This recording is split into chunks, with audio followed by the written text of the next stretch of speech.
I can't do it. I'm Wendy, I'm an addict. And Rocco said you guys are having a hard time hearing back there. Can you all hear me? No? Talk louder. Is that good? All right, I'm trying to, man, my makeup's all screwed up.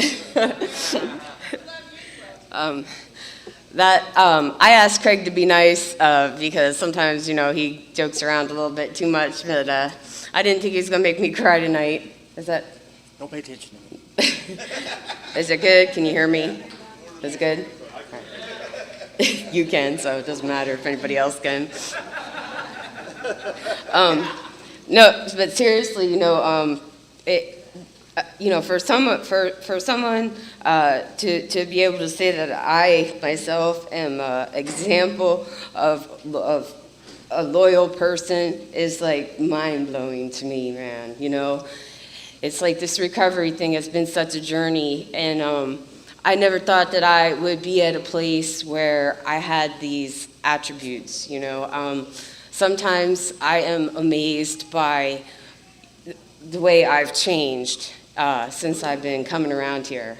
It blows my mind. Sometimes I'll do something or I'll think something. It's not so much what I say, it's more like the things I think in my head or the things that I do, and I'll turn around and I'll realize, wow, that was me, and like, when did I become this person, right? Like, so it's kind of like this process just took over, and changed me, into this person that has assets and integrity. And I heard that talked about. I don't know where he's at. I heard Greg say that last night, and I appreciate that. And yeah, that's at the top of my list today. That's truly what I want. Besides knowledge of my higher power's will for me and the power to carry that out, what I truly, truly want is to live with integrity, to be one thing, to do what I say and say what I do. That's my greatest desire today. And it's so beautiful, it makes life so beautiful just to want that, I don't have this big, long list of stuff, I'm happy when the sun is shining and the road is dry and we're flying down the road somewhere, anywhere, doesn't matter, that's it, that's pretty simple. It's amazing, and the best part is that I want to be there for all of it, I want to really be there. I'm not trying to escape something today. I'm not trying to run or hide from something today. There's no feeling that I need to cover up. There's no feeling that I need to use over so I don't have to feel, no matter what that feeling is. Like I was sitting there before Craig got up to introduce me and I thought, man, I'm vibrating a lot. It's been a while since we got off the bike. And I don't think that's the reason. I was thinking, where'd this come from? This is a new feeling. Everyone asked me, everyone kept asking me, are you nervous? Are you nervous? Are you nervous? And I'm like, no, not really, because you're all family. You're all sick, getting better. But I look out this room and it's like, wow, look at you guys. Look at what a crew, We got Marilyn Monroe, we got some cats, we got some, I don't know, hooter chicks, We got some funny looking addicts out there. And I love Halloween. I love it. I love all the costumes. I love coming here. We've been coming here twice a year, every year for like the last 10 years. And I love coming here, and I love coming here, especially in the fall, because I love all the costumes. I think it's beautiful, and it's fun.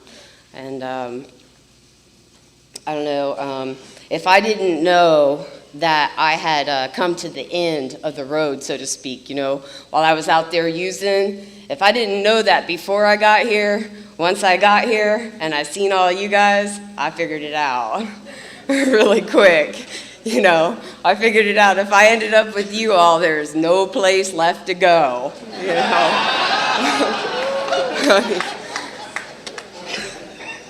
and you know, it's great because what happened is when I was introduced to Narcotics Anonymous was actually before I got clean, before I got officially clean and before I officially decided to do this thing. I got sent away to a treatment center in 1985 and in Pennsylvania. And yeah, I'm from Pennsylvania. I live in Ohio now, but I don't talk like that, so you guys know I'm from Pennsylvania. It was 1985, and I was 15 years old, and yeah, I was pretty young. But I started using at a very young age. I was like 8 when I started using. And there were some circumstances in my life that I don't say the reason why I'm an addict, it just sort of made it real convenient to become an addict. And I was, at the age of 8, I experienced my first loss, my first death in the family. And it was my grandmother, my father's mother, who was pretty much like my own mother. And I was sitting on her lap at the time of her death. And my grandmother had diabetes, and she went into a coma, and you know, just it looked like she went to sleep, and she just never woke back up. So that's what it looked like. There wasn't any, you know, she didn't fall down on the floor or anything like that, but was sitting on her lap, pretty sure she fell asleep, me and my sister both, and was trying to wake her up, and when she wouldn't wake up, you know, that's when my grandfather figured out that she had died. And I heard, you know, I heard that noise that that people make when, if there's any medical people out there, or if anybody's been with someone who died, that noise that they make when all the air goes out of their lungs, and they call it the rattle. Yeah, I heard that noise. And that noise like haunted me, you know. It haunted me for a long time. And I somehow, I don't know how, but you know, it's like, if anyone knows anything about child psychology or whatever, it's the way a kid's mind would work. Somehow, I thought that because I was there, I had some part to play in this death, that I had something to do with that. So I had guilt over, I didn't do anything. I was just there, like I always was, because she took care of us, she babysat us, our parents worked. And so I, you know, got some relief using a particular drug at that time, you know, from this feeling of guilt and from the grief that I had from losing this woman who was a lot like my mother. You know, she was functioning as like another mother in my life. So that's how it all kind of started. And, you know, I mean, it was a different time. I grew up in the 70s. Everybody did drugs. My parents did drugs. My friend's parents did drugs. There was a party every weekend. You know, I mean, and the kids were always there, right along with the adults, and it was no big deal, and nobody thought anything of it, you know. And as I got older, you know, my parents stopped doing drugs, and my friends' parents stopped doing drugs, and they started to settle down and whatnot, and I kept on doing them, you know. I was just getting started. So it became apparent that I had a problem, and my life was unmanageable. My life was, I was constantly running off. I was getting, I was having the police visit the house on a regular basis for things that I had done the night before. I was unmanageable with relationships with friends and everything. So I got sent away to treatment, and I had some choices. I could go to a treatment center, or I could go to detention, or I could go to foster care because my parents were done. You know, I was like child from hell, nothing but a heartache, and I don't blame my family or how I grew up or the circumstances, the things that have happened. I don't blame my addiction on any of that. This thing is a disease, and it doesn't seem to matter, if you what background you come from, whether you come from a recovering family or a using family or an upper class family or a lower class family, it doesn't matter. It seems to affect us all indiscriminately, So for whatever reason, I ended up in this treatment center in 1985, and I met this, that's when I first was introduced to this program. And I met this short, scruffy guy. He was short, too. He was only about this tall, and he sort of had fuzzy hair and a bunch of really bad jailhouse tattoos. And he learned how to read and write Narcotics Anonymous, so he would ask us how to spell words when he was writing on the board, like the and cat and stuff like that. And we were laughing because we thought it was funny. We thought he was just poking at us, making fun of us, because he was a jokester. But the reality is that he would forget. And he learned how to communicate in this fellowship. And so one day, I'm in treatment, and I'm just, I don't know. I admit that I'm an addict. I know that I got this disease. I believe that it's true. I'm not sure I want to be well yet, though. I don't know if the pain wasn't great enough or the guilt wasn't great enough, real self-centered addict, And so the effect that my disease had on my family and other people really didn't bother me all that much, not at that time.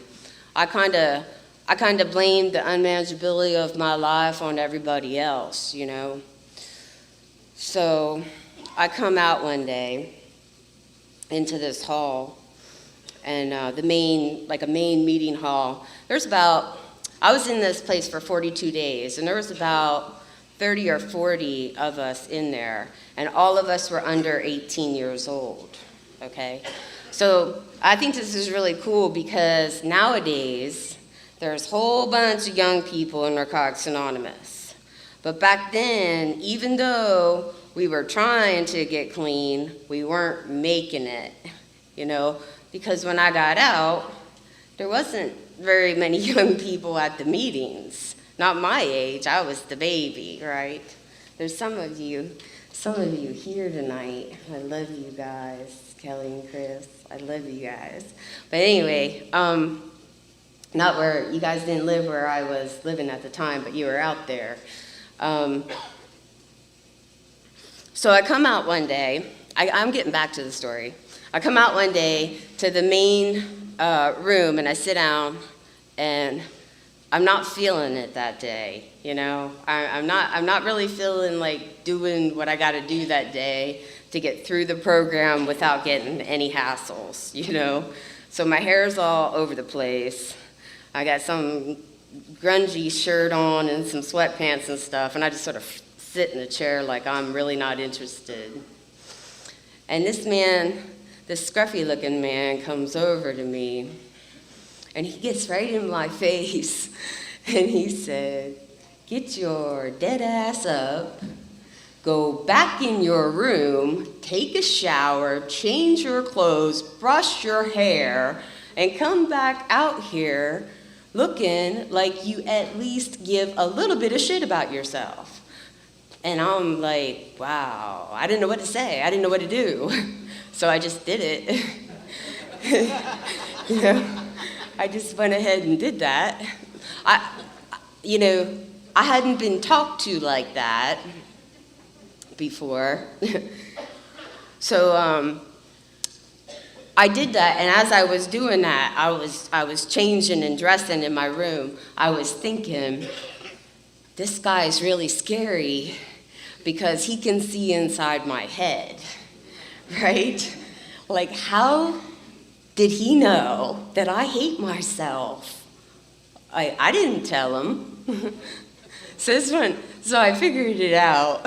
It's taken me a long time, but I finally figured it out, that he knew that I hated myself because he hated himself. Because we all do, And that is my main problem, And I'm going to use to change the way that I feel. But it's not the way that I feel about you. It's the way that I feel about me, because if you do something and I get upset, it really doesn't have a whole lot to do with you. It has more to do with me, So today, I try to look at things like that. It's like, what's wrong? What's going on in this brain, man? What do I got to do? There's something missing. Usually it's like my connection to my higher power. That's what's missing, So I got out of treatment, and I didn't stay clean. I never forgot that guy, and I always associated him with Narcotics Anonymous because I knew that he was an NA member. So I always felt this connection to Narcotics Anonymous, even though I decided to use again after my treatment experience. I remembered that there were people in Narcotics Anonymous that were like me, and that understood me. I remembered that. And so when I was ready, I made it back to Narcotics Anonymous, when I was finally done. But I had to go through some more stuff. I had just a couple more years. I made it back to Narcotics Anonymous January 17th, 1986. And I've been here since.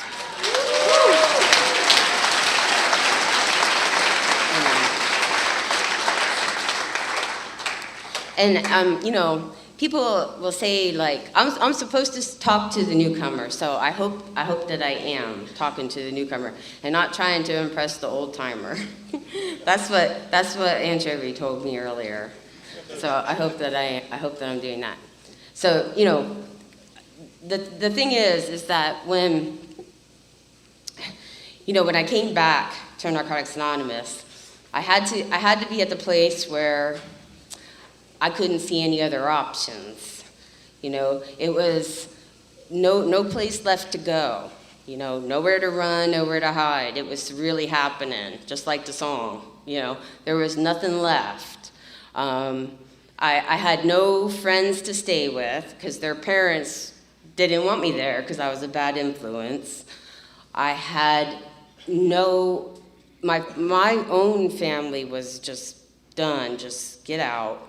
I didn't know what else to do, so I hitchhiked to a meeting. That's what I did. And I was younger then and cuter, so I found somebody to take me home that night.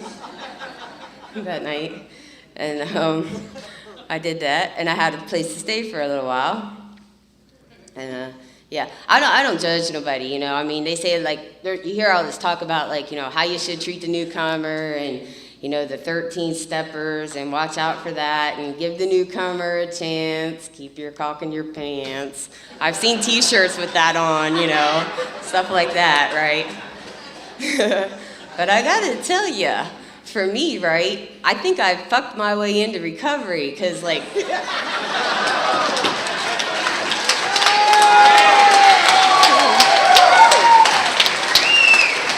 That's all, I think, it'll come, like, however you can take it, right? Like, and that's all I could understand, right? Like, at the time, that's what I understood. So, I found some guy, he had, like, 2 years clean.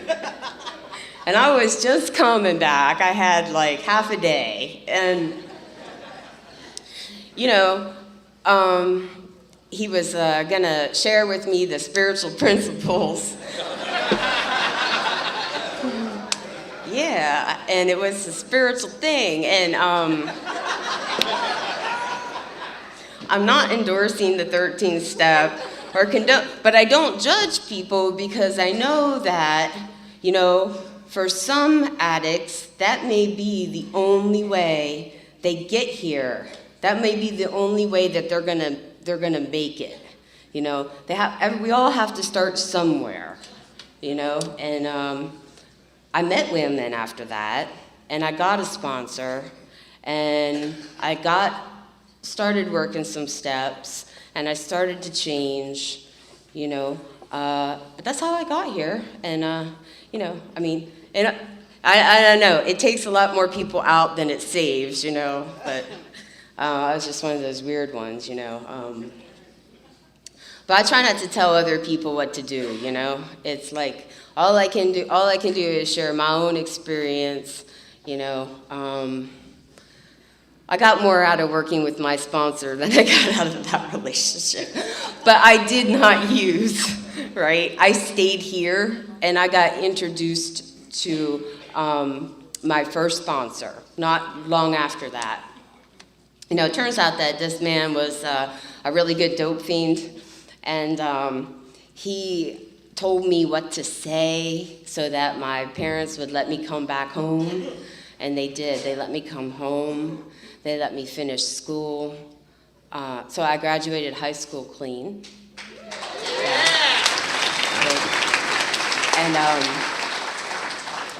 And then, I got married. I got pregnant and I got married. Something happened there to another guy.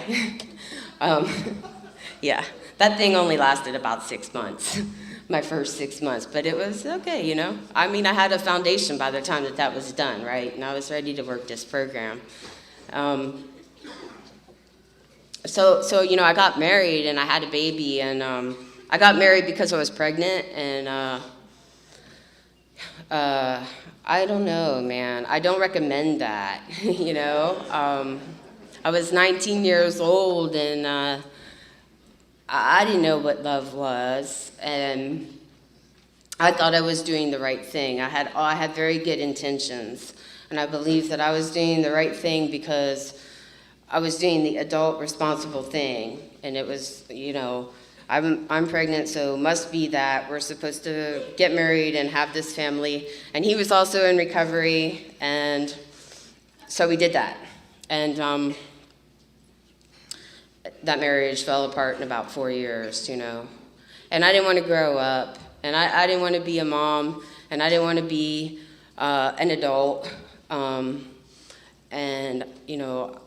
I didn't know how to have a relationship. I didn't know how to take care of myself, and I hired a lawyer that wasn't the greatest lawyer, and I lost custody, and so my son ended up growing up with his father, who is still clean, by the way. Both of us, neither one of us got high. And so he grew up in around this fellowship with recovering people, and he still ended up with this disease.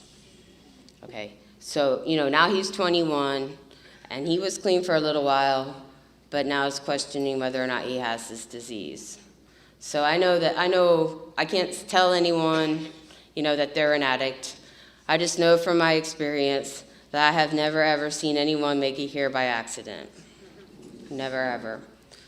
So nothing that kind of scares me a lot, about what may possibly happen. It's just the fear of the unknown in that case. What may happen to him or to his two children, which now I have 2 grandbabies. Yeah, I'm a freaking grandma. How did this happen? The other day we were. Does this come out? Does this come out? Yeah. Oh, because this is real uncomfortable for me to keep bending down there to try to talk into this thing. So the other day we were sitting around at dinner listening to some younger people talk, and they were talking about being in their 30s and about being old, and I was thinking, how did this happen? I was 17 when I got here, but I'm thinking I'm a grandma now. Time just seemed to fly by, but really it hasn't, and a lot has happened since I've been clean in this program. I've been through some major life experiences, and all of them have been opportunities for growth, and some of them I have been more effective than others. The opportunities are effective when I don't resist the change that's about to happen, or the changes that I need to make. And after my first divorce, I got right into another relationship, and that marriage, I stuck with it. And see, for me, right, what it all was about is that I didn't know how to have a relationship. I didn't understand what love was. And I was constantly picking people that I was attracted to, but that I wasn't emotionally attached to. And it was kind of safer for me somehow that way, And I kept on doing that.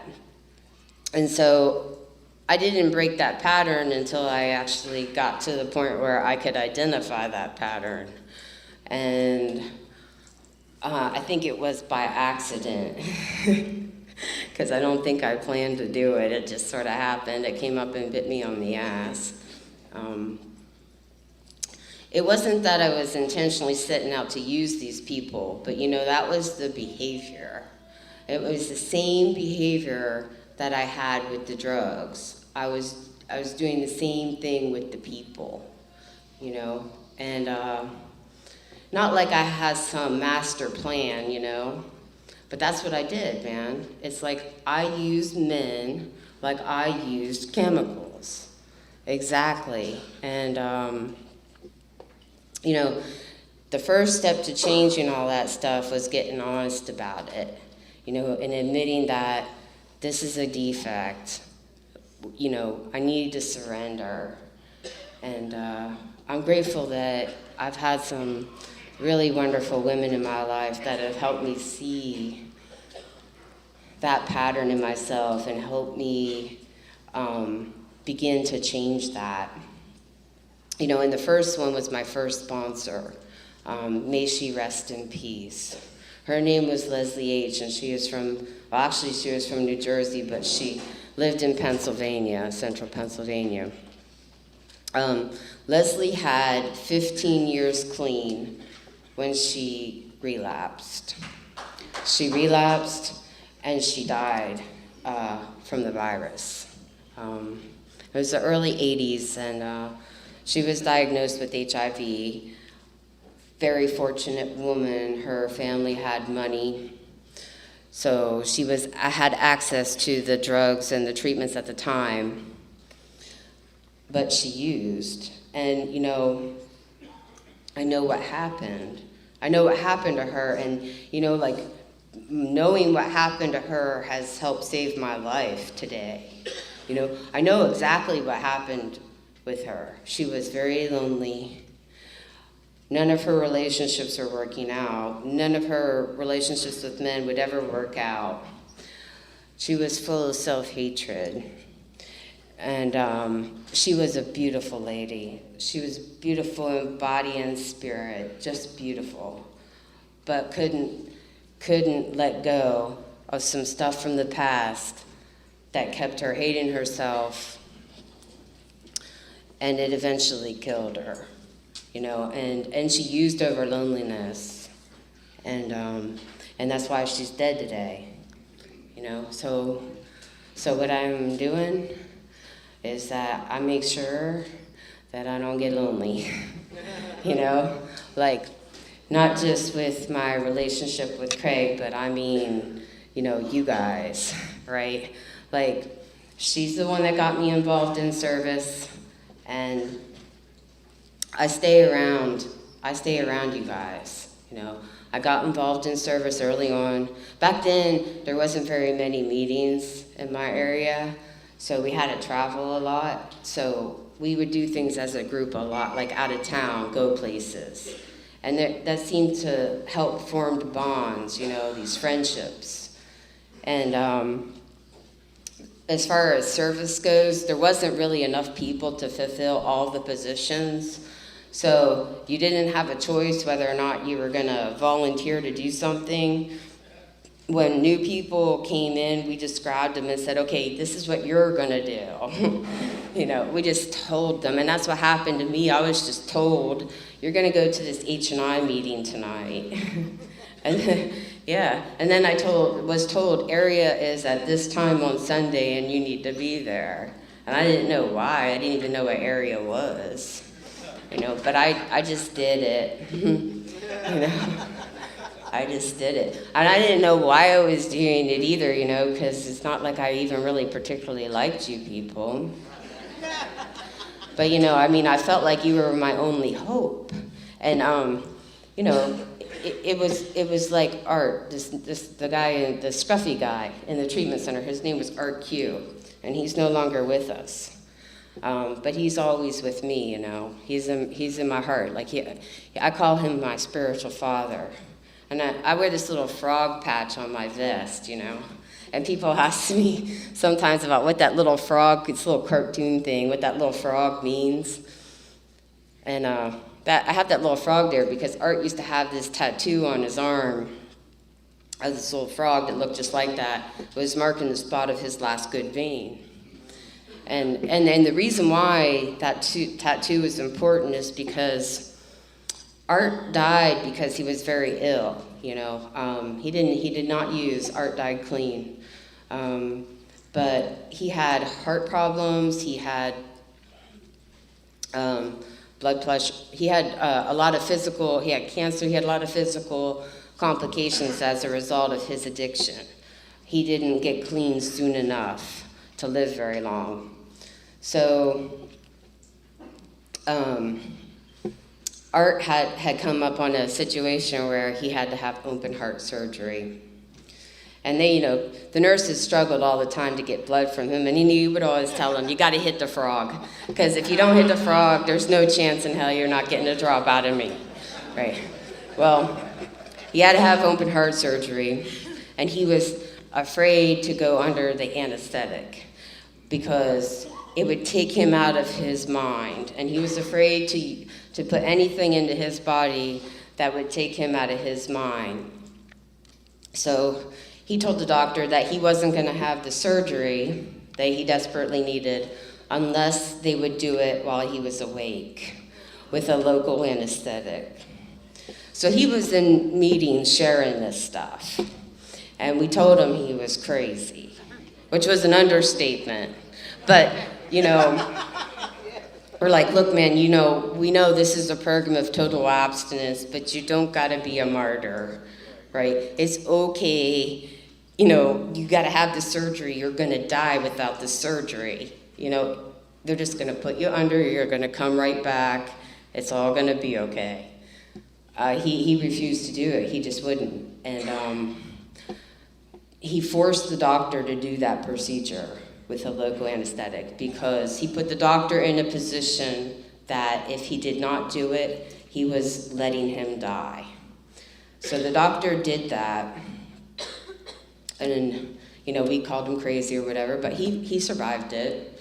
And he was in a lot of pain afterwards, and he had, you know, of course, a lot of prescriptions and whatnot, but he wouldn't take them. You know, and he had, at the end of his life, you know, he had cancer, and at the end of his life, he had an open prescription for morphine. He could get as much as he wanted, you know, anytime, whatever. It was like an addict's dream, you know, an endless supply. It never would run out. And he didn't take any of it, and he was in a tremendous amount of pain. If anybody's been through cancer or knows someone that's been through cancer, it's not pleasant. And so about, I guess it was like 2001, Craig and I were in a real serious car accident. And it was right after I graduated with my master's degree. And I skipped the undergrad part.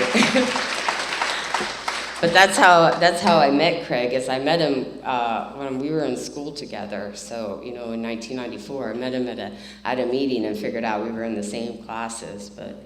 So I graduated. I got this degree, and I'm like considering my prospects. My second marriage is over. It's about ready to end in divorce, and I'm considering my prospects for the future, what I'm going to do, what jobs I'm going to apply for, where in the country I'm going to live. And I'm in this car accident that's debilitating for like 2 years. It was pretty serious. I have fractured vertebrae. I broke C2 vertebrae in my wrist and my jaw and my leg in 3 places below the knee, and I dislocated my left hip. End up in the hospital, of course, for like a month.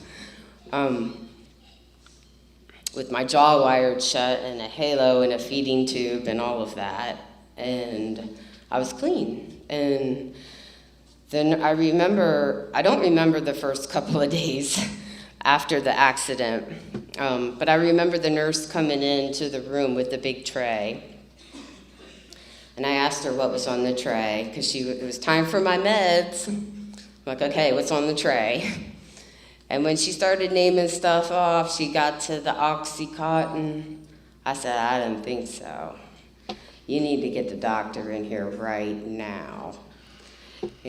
I'm not taking any of that stuff. Are you in pain? Yeah, pretty much. I'm pretty much broke here. So the doctor came in and she talked to me and she asked me what I would rather have for pain, and I said ibuprofen or Tylenol, something like that. And she told me I was nuts, and she told me I must not really be in pain, but she didn't see how that was possible. So I told her the story about Art. And I told her the story about the open heart surgery, and they thought we were both crazy. And then I told them what Art said when we gave him such a hard time about that. And what he said was, I would rather feel the pain than nothing at all. And man, you know what? I can't argue with that. And it's like, I'm not saying that, I'm not telling anybody else what to do, but for me, like, I'll never forgot that, because that's really what it was for me, out there. I didn't feel anything at all. I couldn't feel happy.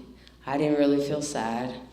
I was just turned off, and man, so Craig made me cry before I come up here, but that's okay.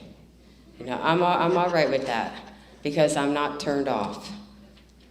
Yeah, it's like, I'm turned on. I figured if all else failed, I could get naked. Or like flash or something. It's Halloween, I might be able to get away with that. But no man, seriously. It's like, I'm happy. I'm happy that I was asked to do this. Did I turn this off? Okay. I'm happy that I was asked to do this, and I've had a good time. This is a great convention. I don't know. I don't know if I spoke to the newcomer or not, but I was thinking about the newcomer.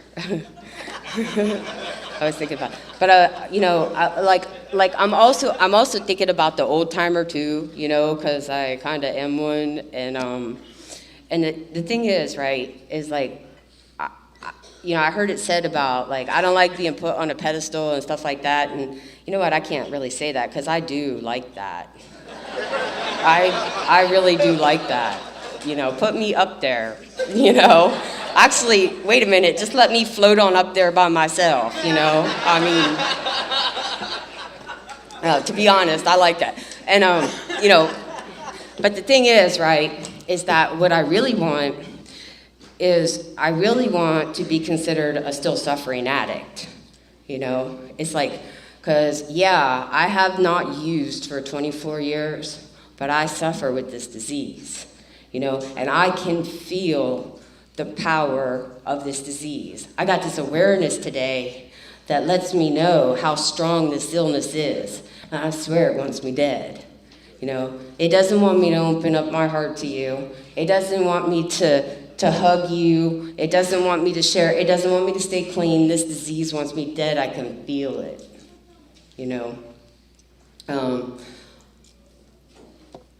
I don't have to use today, no matter what. No matter what. And for the newcomer, you don't have to use today, no matter what.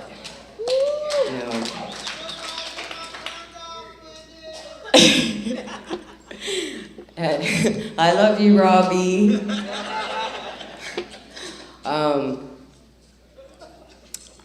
I am truly blessed today to have people in my life like Craig and Crash, and the woman that I sponsor, Vicky, Linda,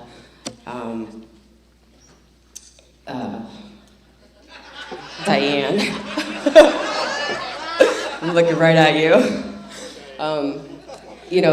And friends that I know if my ass is falling off, I got friends that I can call. Like, I can call my sponsor and I can call other people too and say, hey, I don't know what to do. And they might not have any answers from me, but they'll at least pick up the phone and they'll listen. If nothing else, they will just listen. And I can trust that they've been there already, And what I really appreciate is when I meet somebody that I'm able to trust their commitment to developing their relationship with their higher power. Those people like Gary, like Grover, like my sponsor, like my boyfriend, those people are the most important people in my life today, because you need to get with your God. You need to get this thing for me. You got it? You need to get this because I need you to get this for me. All right, that's all I got. Thanks.